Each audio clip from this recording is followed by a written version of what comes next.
You're a superhero.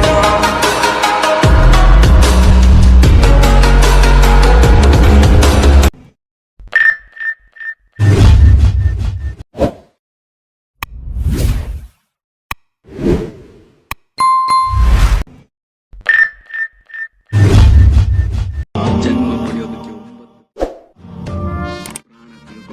9 second ಸಾಕು. ಈ ತಾಸ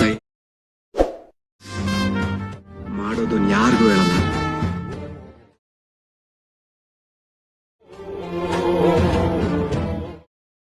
ಜನ್ಮ ಪಡೆಯೋದಕ್ಕೆ ಪ್ರಾಣ ಕಳ್ಕೊಳ್ಳೋದಕ್ಕೆ 9 ಸೆಕೆಂಡ್ ಸಾಕು. ಈ ತಾಸ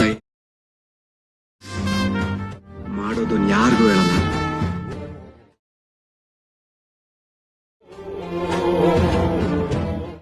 ಈಗ ಪ್ರೀ ವಿಡಿಯೋ ನೋಡಿದಿರಲ್ಲ, ಅದರ ಲಿಂಕು ಡಿಸ್ಕ್ರಿಪ್ಷನಲ್ಲಿದೆ, ಇಂಪೋರ್ಟ್ ಮಾಡ್ಕೊಳ್ಳಿ. ಇಂಥ ಇನ್ನಷ್ಟು ಹೊಸ ವಿಡಿಯೋಗಳಿಗಾಗಿ ನಮ್ಮ ಚಾನಲನ್ನು ಸಬ್ಸ್ಕ್ರೈಬ್ ಮಾಡಿ. ಧನ್ಯವಾದಗಳು.